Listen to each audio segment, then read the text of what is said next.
Welcome back student last में topic पढ़ रहे थे कॉम्प्लेक्स इंटीग्रेशन में कोसी इंटीग्रल फॉर्मूला और थ्योरम पर depend questions.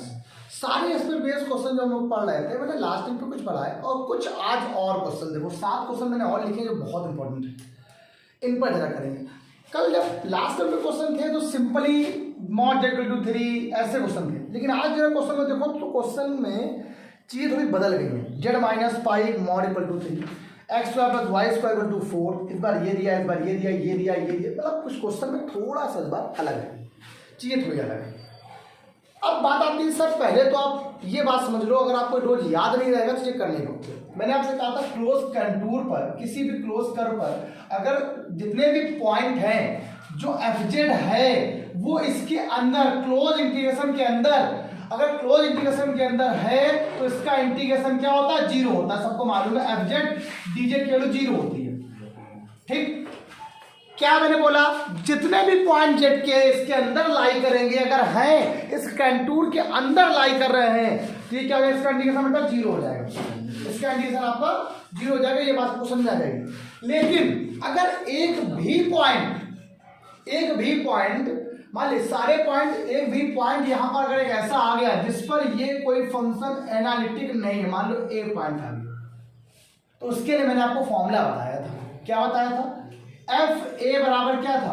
1/2 pi i f z upon z minus a d z. मैंने ये बताया था इस ए पॉइंट पर ये फंक्शन एनालिटिक नहीं है, इस ए पॉइंट पर ये फंक्शन क्या एनालिटिक नहीं है। और किस कंटूर की बात कर रहा है? मतलब जो भी यहाँ पर कर्व दिया जाएगा। तो इस क्वेश्चन में क्या करेंगे, पहले हम क्वेश्चन में क्या करने वाले हैं, हर क्वेश्चन में रूल आपका यही रहेगा, वो है पहला वाला बेटा ये है कि अगर किसी भी क्लोज कंटूर की बात करें, किसी भी क्लोज कर्व का अगर इंटीग्रेशन निकाले उसका इंटीग्रेशन क्या होता है? हमेशा 0 होता है बाय कोसी इंटीग्रल थ्योरम। फॉर्मूले की बात नहीं हो रही, थ्योरम से। लेकिन अगर कोई एक ऐसा पॉइंट 1 पॉइंट 2 पॉइंट 3 पॉइंट कोई भी अगर पॉइंट एक यहाँ के इसके अंदर लाई करने लगे जिस पर वो फंक्शन एनालिटिक नहीं है, जैसे z माइनस ए, तो z का मान अगर ये रखो a minus A 1/0 not defined, z बराबर a पर ये फंक्शन एनालिटिक नहीं है, डिफरेंशिएबल नहीं है, तो ये फंक्शन का थ्योरम फॉर्मूला ये बन जाएगा। लेकिन क्वेश्चन में थोड़ी चीज़ें उलट पलट होती हैं। क्या? देखो, जब कोई क्वेश्चन करेंगे, अगर कोई एक पॉइंट जो आपके पास पॉइंट आया, यहाँ पर देखो पॉइंट z बराबर 0 होगा, एक z बराबर पाई और आई होगा, माइनस का पाई आई। अगर z बराबर 0 जो गिवन सर्कल है उससे बाहर लाई करना तो कोई मतलब ही नहीं, आपको इसके बाहर है तो कोई मतलब ही नहीं, आपको इससे अंदर नहीं आना चाहिए। अगर अंदर आ गया तो ये फॉर्मूला लगेगा, बाहर लगेगा तो उसका इंटीग्रेशन कितना होगा? 0 हो जाएगा। आउटसाइड है तो 0, इनसाइड है तो फॉर्मूला ये। क्वेश्चन देखो पहले तो ये देखो ये बने सर्कल कहाँ से बनाइए। सबसे इंपॉर्टेंट बात यही कि दिक्कत बच्चों को आती है सर ये बनाए कैसे। तो एक क्वेश्चन देखते हैं, एक क्वेश्चन को आपको आराम डिफाइन करेंगे, 2 टर्म में हो पाएगा, 2 टर्म में, एक टर्म में हो गया तो पूरे इस टर्म में कर लेंगे, ठीक है। लेकिन आई होप 4 तो क्वेश्चन करिए इस टर्म में, है ना। क्या करते हैं, क्या है, इसको तो बार बार आपको समझ में आ गया होगा, बार बताएंगे नहीं पड़ती। ये क्वेश्चन क्या लिखा जरा आप लोग पहले यहाँ पे क्वेश्चन को मैं रिपीट कर लूँ। ये दिया कोई curve dz upon z plus pi i, तो fz यहाँ पे कितना है? 1 है। आपने fz को कंपेयर करके 1 लिख दिया, कोई प्रॉब्लम नहीं, ठीक। अब दो पहले ये क्वेश्चन क्या लिखा, मेरा ये मेथड है, आप इससे कर सकते हो। आप दूसरे तरीके से मत करो, इसका जरा अगर पार्शियल फ्रैक्शन कर दो तो a upon z plus b upon z plus pi i, यही होगा। अगर आपको इसकी a की वैल्यू निकालनी है, b की वैल्यू निकालनी है, तो सिंपल सा कॉन्सेप्ट मेरा क्या बताया था मैंने, अगर आपको a की वैल्यू निकालनी है, क्या रखें यहाँ पर? 0 हो जाए, पूरा 0 रख दो, तो z की वैल्यू 0 यहाँ पर कर दो, क्या आ गया? z 0 1/π आई, 1/, क्लियर हो गया? पक्का? एक बार b निकालना है आपको, यहाँ पे ऐसा क्या रखें खत्म हो जाए? माइनस का पाई आई, इसको छुपा लो, यहाँ रखो माइनस का पाई आई, तो माइनस का 1/, क्या आ गया? ये बात डन हो गई। अब देखो ये भी आ गई, ये भी आ गई। अब इसको कर लो, इंटीग्रेशन क्या है? 1/π आई, तो ये हो जाएगा देखो आपके पास fz upon Z D Z, अलग कर दो, माइनस का 1/π आई, ये क्या आ गया? fz upon z plus pi I D Z. अब ये हो गया, ये अलग क्वेश्चन हो गया, अलग क्वेश्चन बन गया। अब पहले ये देखो, इस पर 0 तो नहीं बनना है, क्योंकि आपको तो कंटूर दिया गया है, जो कर्व दिया गया है z+3i, उससे आप पहले ग्राफ बनाओ। सबसे पहला काम ग्राफ बनाते हैं।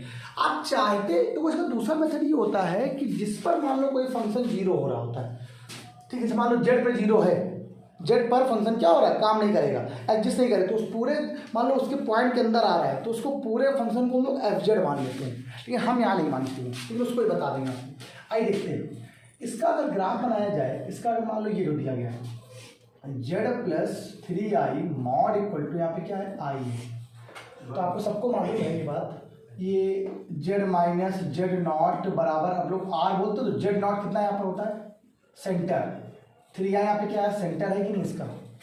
आप देखो z माइनस, तो माइनस का 3i क्या होगा, सेंटर हो गया, और रेडियस कितनी आपके पास है, 1। जरा ग्राफ देखते हैं, मतलब कर्व देखते हैं।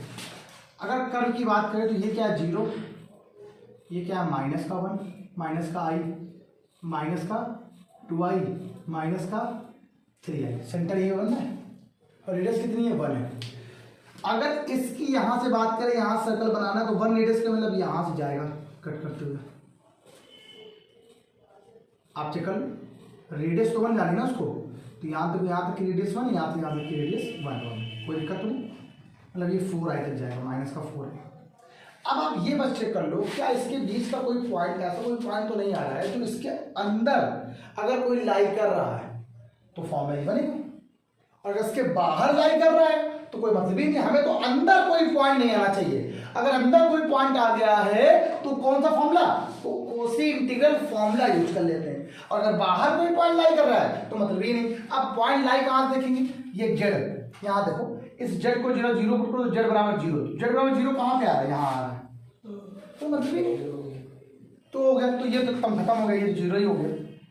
क्यों, जब हमने क्या बोला, इसके बाहर कोई भी पॉइंट आ गया उससे क्या मतलब है आपको, इस पर तो सारे फंक्शन, इस पूरी वैल्यू पर तो ये फंक्शन क्या है, कॉन्टिन्यूअस है, सॉरी डिफरेंशिएबल है, एनालिटिक है, तो इसका कंडीशन कितना होता है, 0 होता है। अगर कोई पॉइंट आ गया बीच में तब दिक्कत करता है, दिक्कत तब करेगा जब कोई पॉइंट बीच के अंदर आ जाएगा। तो अब यहाँ पर पॉइंट कोई ना कोई आने वाला होगा।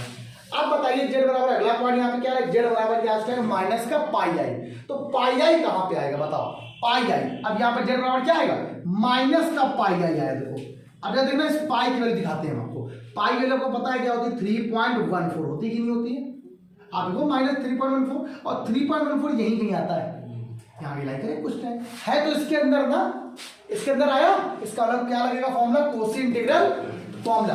तो सिंपल माइनस का 1/पाई है तो ऐसे रहेगा, ये फॉर्मूला जब निकालते हो एफजेड अपॉन जेड माइनस से 2 पाई यहाँ आ जाता है, तो ये आ गया 2 पाई आई एफ ए, क्या आ गया एफ ए, और ए का मतलब एफ कितना है, माइनस, बहुत बढ़िया, माइनस का पाई आई, तो ये हो गया माइनस, तो पाई आई से पाई आई कैंसिल हो गया, ये बेटा हो गया माइनस का 2। अब पाई जेड यार चाहे जो हो जाए, आंसर देखना इसका, आपका कुछ भी हो जाए, एफ जेड, आपको एफ जेड कितना मिलना बताओ, एफ जेड तो आपने 1 ही माना है ना, ठीक है। जेड के स्थान पर चाहे 1 रख दो तो भी 1 होगा, 2 रख दो तो भी 1 होगा, 3 रख दो तो भी 1 होगा, 10 रख दो तो भी 1 होगा, एफ जेड तो कांस्टेंट 1 ही है। एफ जेड के स्थान पर क्या रख दिया आपने, माइनस का पाई रख दो तो भी कितना होगा 1, तो इसका आंसर कितना आ गया आपका, माइनस का 2। कितना आंसर आ गया आपके पास, इसका जो आपका आंसर आया है वो आपकी बुक में भी नहीं वही है, माइनस का 2। लेकिन उन्होंने क्या कर दिया है, तरीके को चेंज कर दिया है। चलो उस तरीके को हम लोग भी जरा जान ले, क्या है उन्होंने क्या मेथड चेंज कर दिया है, सुनो ये भी आपको समझ में आना चाहिए। मैंने आपसे कहा था कुछ नया भी बताऊंगा इसके बारे में। पहले क्या किया, क्वेश्चन को मैंने लिखा, हमने क्वेश्चन को लिखा, अब क्वेश्चन को लिख के पहले यहाँ देखा, जो ऊपर था मैंने उसको एफजेड मान लिया, और जो नीचे था उसको मैंने पार्शियल फ्रैक्शन से अलग अलग कर दिया। इस क्वेश्चन से चीजें ज्यादा बेटर समझ में आती है, मैंने इसलिए ये बताया था। ओके, अब ये तो लाई कर नहीं रहा इसके अंदर, लेकिन ये लाई कर रहा है, ये लाई करा दिया, इस पे 0 हो गया, इस पे अलग हो गया। अब मेरी बात जरा सुनना, जब उस पर लाई नहीं कर रहा था तो इन्होंने क्या किया, जिस पर जो पॉइंट लाई नहीं कर रहा है, जिस पे खराब हो रहा है, मतलब हमारा परफॉर्मेंस खराब हो रहा है, स्किल खराब हो रहा है, तो हमने पहले यहीं चेक कर लिया, जेड बराबर 0, जेड बराबर ये, इसके अंदर लाई नहीं करता है, ये लाई करता है, और ये वाला पॉइंट लाई नहीं करता है। तो जिसको पॉइंट लाई नहीं कर रहा है तो इस पूरे वाले को 1/जेड को उन्होंने क्या मान लिया, 1/जेड को उन्होंने एफ जेड मान लिया, तो पूरा क्वेश्चन ही बदल जाएगा। जब 1/fz को 1/z मान लोगे तो पूरा क्वेश्चन देखो यहीं से चेंज हो जाए। कैसे? अब fz कितना हो गया आपके पास 1/z, तो आपका क्वेश्चन क्या बन गया, इंटीग्रल fz अपॉन बचे कितना, सिर्फ z प्लस पाई आई dz बच जाएगा। बच जाएगा नहीं बच जाएगा? आप सिर्फ इस पे काम करना है, तो आपको ये सब काम करने से छुटकारा मिल जाएगा। ये जो आप अलग अलग कर रहे हो ना इससे, लेकिन मेरे हिसाब से आप इसका भी बढ़ता जरूर है, लेकिन ये चीज़ें सारी चीज़ें क्लियर कर देता है, इसलिए मुझे ये ज़्यादा बेटर लगता है। लेकिन हाँ, ऐसा नहीं कि हो सकता है शायद इससे कोई क्वेश्चन ना भी हो रहा है, लेकिन मोस्टली लगभग 99% क्वेश्चन सॉल्व हो जाते हैं, इससे भी हो जाते हैं। ठीक, ये भी अच्छा मेथड है, ये भी बढ़िया मेथड है। कहो तो इससे भी, इस क्वेश्चन को इस मेथड से भी करके दिखा दे एक बार काम करो, क्या इस क्वेश्चन को राइट डाउन करो, तो इसी क्वेश्चन को हम नए मेथड से करके दिखाएं एक बार, इसी मेथड से। तो दूसरा किया करो देखो बच्चों, इसी क्वेश्चन को एक दूसरे मेथड से, जिस मेथड से बुक्स में लगा होता है, तो उनको भी आना चाहिए आपको। सर ये कैसे हो गया बता दो। क्वेश्चन क्या लिखा हुआ है, कह रहा है integral dz upon z plus pi i. अब हम लोग चेक करने के लिए बड़ा इजीएस्ट वे लेते हैं, तब ये वन लिखा हुआ है, ओके। ये क्या है, रेडियस वन, जेड का मान 0 कितना आ गया 3 आई, आया 3 आई। तो बहुत इजीएस्ट वे बताते हैं आपको तरीका, चेक बार बार कहाँ तक फिगर बनाते रहोगे, तो आप ऐसे ही चेक करते हो, चेक कर सकते हो कौन सा पॉइंट इसके अंदर लाई करेगा करो के अंदर, और कौन सा पॉइंट बाहर लाई करेगा। जेड बराबर 0, यहाँ जरा पुट करो 0 प्लस 3i का मॉड बराबर 1, और ये क्या आएगा 3i का मॉड बराबर 1, और मॉड जब वैल्यू बाहर आती है रूट के अंदर 9, रूट के अंदर क्या होता है 9, तो मतलब 3 आएगा, और 3 इज ग्रेटर देन 1। अगर ये वाला टर्म इस टर्म से क्या हो जाए, ग्रेटर हो जाए, तो आप समझ जाना ये कहाँ लाई करेगा, आउटसाइड, आउटसाइड मतलब बाहर, कोई मतलब नहीं इससे। और अगर ये लेस हो जाए तो इनसाइड, मतलब थ्योरम लगेगी, कौन सी, Cauchy integral theorem, sorry Cauchy integral formula लगेगी। ठीक, इसका मतलब इस पॉइंट से आपको कोई लेना देना नहीं, ये बाहर लाई कर रहा है कोई दिक्कत नहीं। तो आपने क्या कर लिया, fz को 1/z मान लिया। तो अब आपके पास क्वेश्चन क्या बन गया, अब क्वेश्चन बन गया fz upon z plus pi i, देखो जरा, और dz। अब आपको सर ये वाला आपने चेक नहीं किया, और चेक करके दिखा दे इसको भी, मान माइनस पाई आई प्लस 3i मॉड लगा दिया इक्वल टू 1। ठीक, देखो आई कॉमन ले लो यहाँ से, तो यहाँ जब कॉमन लो तो 3 माइनस पाई और आई हो गया बराबर यहाँ 1, इसका स्क्वायर करना होगा, तो 3 माइनस पाई आई करीबन, तो 3 माइनस पाई मतलब 3.14, पॉइंट निकालो तो पॉइंट का मतलब लेस देन आ रहा है, नहीं आ रहा है, देख लो चेक करो भाई, ये क्या लिखा हुआ है 3 माइनस पाई आई, मॉड से वैल्यू होती है रूट के अंदर इसका स्क्वायर होता है, इसका स्क्वायर करोगे तो 3 माइनस पाई आई का स्क्वायर रूट लगा तो हट जाएगा, वही आ जाएगा, मॉड से जो बाहर निकले उसका स्क्वायर हो जाएगा, रूट के अंदर रियल पार्ट का स्क्वायर प्लस इमेजिनरी पार्ट का स्क्वायर। अब 3 पाई की वैल्यू 3.14, 3 में से घटाओगे तो क्या बचेगा, आई वो माइनस का 0.14 बचेगा। ये तो आप चेक कर लो, अब तो 1 छोटा ही है, तो इसका मतलब ये 1 के अंदर लाई कर रहा है। हमने क्या कहा, अगर ये वैल्यू बड़ी आ जाए तो आउटसाइड और अंदर आ जाए तो इनसाइड। ये आप चेक कर सकते हो बिल्कुल ऐसे ही, लेकिन मैंने आपको वो मेथड इसलिए बताया ताकि आपको पता जरूर चले। ठीक, आप चेक कर सकते हो। तो अब आपके पास क्वेश्चन ये बन गया, तो इसका फॉर्मूला आपको पता है क्या होता है, आपने एक फॉर्मूला पढ़ा है, एफ ए बराबर 1/2 pi i integral f z upon z minus a d z. तो अगर आप इसकी वैल्यू निकालना चाहोगे तो ये इधर आ जाएगा, अगर आप लोगों को इसकी वैल्यू निकालनी है तो 2 पाई आई एफ ए का मतलब बताओ भाई, ए का मतलब यहाँ पे कितना है माइनस का पाई आई। और अब आप लोग जरा देखो 2 पाई आई, तो आपको तो एफ जेड पता था ना पहले से 1/z, तो एफ माइनस का पाई आई निकालना चाहोगे तो 1/माइनस पाई आई आएगा, तो माइनस का 1/पाई आई से पाई आई कैंसिल, आंसर कितना आ गया माइनस का 2 आ गया, हो गया क्यों, वही आंसर वही आएगा। लेकिन मुझे पता ये मेथड इस क्वेश्चन पर अप्लाई हो गया बड़ा जल्दी से, और दूसरे क्वेश्चनों में जिनमें 4-4 5-5 टर्म आते हैं उनमें करने में दिक्कत होगी, और अगर ये स्क्वायर बन जाएगा तो इसका फिर एब्जेक्ट निकालना पड़ेगा, डैश निकालना पड़ेगा, बड़ी दिक्कत होती है। ठीक, उस वाले मेथड में सही रहता है, उस वाले में क्या होता है चीज़ें मुझे अच्छी लगती है, इसलिए मैं उनको ज़्यादा बेटर समझाता हूँ। ये बात क्लियर होगी। अब अगर मैं अगला क्वेश्चन ये वाला देखूँ तो आप इस क्वेश्चन को देखो, इसका आंसर 0 आने वाला है। शायद क्लियर नहीं सॉल्व करना पड़ेगा। fz equals to 1/z से समझा दिए। देखो आपने क्या किया, जेड पर यहाँ पे जब देखा तो ये कहाँ लाई कर रहा है, आउटसाइड, ये लाई कर रहा है इनसाइड। तो जो आउटसाइड वाला फंक्शन लाई कर रहा है उस पूरे फंक्शन को हमने क्या मान लिया, जेड, एफ जेड 1/z मान लिया। एक चेक करने के लिए हमने 0 रखा और हाँ। इसको चेक करने के लिए क्या ये रखा जेड बराबर 0, एक बार इसको जेड प्लस पाई आई बराबर 0, तो जेड का मान कितना आ गया, माइनस का पाई आई आ गया। तो इन दोनों को 0 और अलग कर लो, खुद ही मान निकल आएगा। ये चेक करने का बहुत अच्छा मेथड है, बढ़िया चेक कर सकते हो, आराम से हो जाता है। अब थोड़ा सुनो, कुछ क्वेश्चन आप इसी मेथड से करना और कुछ क्वेश्चन अलग तरीके से करना। जैसे ये वाला ये क्वेश्चन देखो, अगर मैं जेड बराबर यहाँ पर 1 पुट कर दूँ, अगर मान लो ये सर्कल दिया गया, देखना बहुत अच्छा था, ये मान लो पूरा एफ जेड, ये क्या है पूरा एफ जेड मान लिया। इसको देखो जरा, बहुत मजेदार क्वेश्चन है। ये आपने एफ जेड क्या माना है, sine pi z square plus cos pi z square. देखो sine pi z square plus cos pi z square, कुछ लोग कहेंगे इसकी वैल्यू 1 होती है, तो साइन स्क्वायर होता है तब होती है 1। अब अगर इसका मैं ग्राफ बना दूँ इसका, तो इसका ग्राफ जेड बराबर 0 पर ये 3 पॉइंट पर लाई करने वाला है। ये आएगा 3,0, ये आएगा बेटा 0,3, ये आएगा -3,0 और ये आएगा -0,3। अब z बराबर 1, z बराबर 2 इसके अंदर ही लाई करने वाला है। z बराबर 1 तो यहाँ पे आएगा, z बराबर 2 यहाँ पे आएगा। ये बात तो क्लियर हो गई। इसका अलग यहाँ पर इंटीग्रल फॉर्मूला लगने वाला है, लगेगा तो इसको आपको अलग अलग पार्शियल फ्रैक्शन करना पड़ेगा और इसी मेथड से कर पाओगे। इसीलिए मैंने वो मेथड पढ़ाया था पहले, वो को फटाक से पार्शियल फ्रैक्शन दिखाया। चलिए बच्चों देखिए, कि सेकंड नंबर का क्वेश्चन देखते हैं हम लोग। तो अगर इस क्वेश्चन की बात करें तो यहाँ पे क्वेश्चन है बेटा, देख लीजिए रहे आप लोग, एफ जेड को यहाँ पे लेट किया आप लोगों ने sign pi z square plus cos pi z square, और ये क्वेश्चन पूरा अलग हो गया 1/z - 2 को आपने पार्शियल फ्रैक्शन से इसको अलग कर लिया। तो 1/z - 1 प्लस का b/z - 2 पार्शियल फ्रैक्शन करने का इजिएस्ट वे, ये शॉर्टकट ट्रिक है।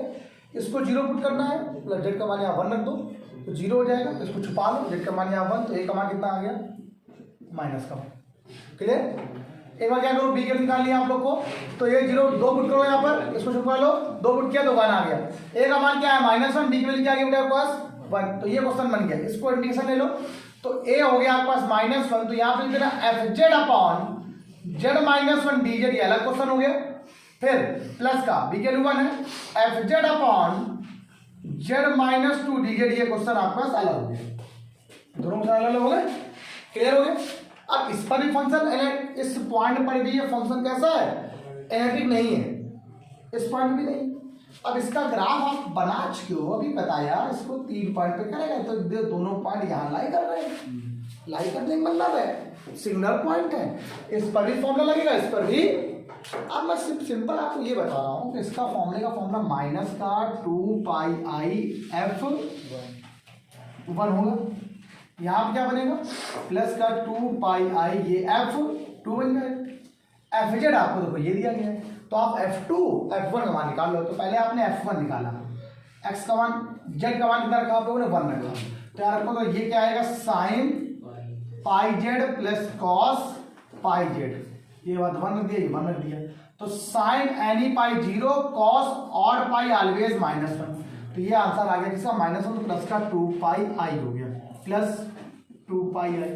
f2 रखो जरा, तो sine 4π plus cos 4π, sine any pi 0, cos even pi +1 होता है, 2πi plus 2πi, that's mean 4πi। ये हुआ कि नहीं हुआ 4πi, हो गया क्लियर। आंसर कितना आ गया 4πi। एक बार सोचो, अच्छा ये क्वेश्चन थोड़ा लंबा है, ठीक, इसको नेक्स्ट क्लास बताएंगे। एक क्वेश्चन ये वाला देख लो, एक क्वेश्चन या तो फिर ये थोड़ा अलग है। देखो x² + y² कैसे, क्या कुछ पता ही नहीं, ठीक है, तो ये बताते हैं। देखिए बच्चों, ये क्या लिखा 4 लिखा होगा। पहले एक काम सुनो, ये क्वेश्चन आपको पहले जो कर दिया उसको देखो जरा, ये दिया गया x square plus y square बराबर 4। तो आपको पता है इसका मतलब होता है इसका सेंटर 0,0 रेडियस 2 है। तो जरा कर्व जरा देखो तो रेडियस 2 बनाओगे, ठीक। ये हो बेटा 2,0 0,2 माइनस का 2,0 और ये जगह 0,-2। इस क्वेश्चन में जरा देखो आप तो इंटीग्रल एफ जेड यहाँ पे है ही नहीं कुछ यार, मतलब एफ जेड को आपने 1 मान लिया। 1 क्या लिखा हुआ है जेड स्क्वायर माइनस 1, और अगर इसको सॉल्व किया जाए तो एक आएगा जेड प्लस 1, अदर क्या आएगा। अब अगर ये क्वेश्चन को देखो आप, अगर अपने दिमाग में लगाओ तो बताओ ये वाला पॉइंट जेड बराबर -1 भी इसके अंदर लाई कर रहा है, जेड बराबर 1 भी इसके अंदर लाई कर रहा है। अब इंडिया इसको अलग अलग करना पड़ेगा। तो जब इसको आप अलग अलग पार्शियल फ्रैक्शन करोगे तो a upon z plus 1 plus b upon, इसीलिए मैंने इस तरीके को बताया अच्छे से प्रेफर दिया है कि ये मेथड हमेशा काम आता है। अब आपको दिक्कत होती है हमेशा किसमें क्या निकालने में, पार्शियल फ्रैक्शन को सॉल्व करने में, इसलिए मैंने मेथड बता दिया। क्या रखे 0 हो जाए, क्या रखे 0 हो जाए अगर, तो इस वाले तक कुछ पा लो, रखो या -1 तो a का मान कितना आ गया -1/2 है, ठीक। अच्छा यहाँ रखो कितना रख दें 1 रख दें, छुपा लो इसको तो 1/2 आ गया। तो a का मान अब इंटीग्रेशन यहाँ से क्या बन गया, ये हो गया a की वैल्यू है -1/2 integral f z upon z plus 1 D Z 1/2 F z upon Z -1 D Z. Clear हो गया। अब यही चीज जो समझो, अगर यहां से इसका फॉर्मूला निकालोगे तो -1/2 2πi f -1 के बराबर हो जाएगा, और ये निकालोगे तो 1/2 ये 2πi f 1 के इक्वल हो जाएगा। होगा नहीं हो गया फॉर्मूले से, तो उसे 2 कैंसिल माइनस का पाई आई। आप पहले f -1 का मान निकालो, ए यार चाहे जो निकालो आना तो वही 1 ही रहेगा। दो ये भी कैंसिल हो गया, 0 आंसर है। ये आंसर यहाँ से कितना आ गया इनटू क्या हो गया सही बेटा प्लस पाई आई, ये भी 1 हो गया। तो पाई आई माइनस का प्लस का पाई आई खत्म हो गया, आंसर कितना आ गया 0 आ गया। हो सकता है आंसर का 0 ही आ रहा हो, हाँ 0 ही पॉसिबल है, कोई दिक्कत नहीं है। 0 है यार 4 पाई है यार, नहीं कौन हो सकता 6 अब पता नहीं कहाँ से दिया मैंने, 0 ही आ रहा हो, होता 0 ही आ रहा हो, कोई दिक्कत नहीं, चेक कर लो आप। मैं देखा नहीं आगे पीछे कहीं दे दिया ठीक 0 आ रहा। तो ये क्वेश्चन समझ में आ गया हम लोग को, होता 0 आ सकता है। कैसे 2-4 क्वेश्चन भी बाकी रह गए। मैंने इस क्वेश्चन को पहले को थोड़ा 2 मेथड से बताने में थोड़ा टाइम लगा, ये दोनों जरूरी था। अब क्वेश्चन बचा है आपके पास ये वाला, सुपर इंपॉर्टेंट क्वेश्चन है, बताना है मुझे एक ये वाला। अच्छा इस क्वेश्चन की अगर बात किया जाए तो जेड बराबर यहाँ पे कितना है आई, तो जेड प्लस आई बराबर 0, तो आई का मान क्या है जेड का मान -i हो गया आपको, जेड का मान -i, तो -i और 1 कितना हो गया, -i और i कितना होगा 0 खत्म, 1 बचा। 1 2 से छोटा है, अंदर रहेगा या बाहर रहेगा, अंदर रहेगा, इसका मतलब यहाँ पर बन जाएगा क्वेश्चन, चेक कर लोगे सॉल्व हो जाएगा। ये वाला क्वेश्चन आराम से कर सकते हो आप लोग, इसीलिए मैंने इस क्वेश्चन को यहाँ पर लिख के दिया है, आप यहाँ से चेक कर सकते हो तुरंत, ठीक। चीज़ें जरा देखो समझो, जो नाम से पूछो, ठीक। इतना रखो, आपको नेक्स्ट टाइम पर चीज़ें समझाते हैं। दिवाली चल रही है लेकिन क्लास रख लो एक दिन के लिए, क्या दिक्कत है, घंटे क्लास पढ़ के एक दिन पहले क्लास थे, ठीक। और देखते हैं क्या होता है आगे क्वेश्चन, क्योंकि ये चैप्टर थोड़ा इंपॉर्टेंट है, इसमें लॉरेंस सीरीज आएगी, टेलर सीरीज आएगी, मैक्लॉरिन सीरीज आएगी, उस पर डिपेंड क्वेश्चन बहुत पूछे जाते हैं, उस पर पढ़ाएंगे आप लोग को बाद में। आज कितना रखो, 12 क्लास, कल मिलते हैं।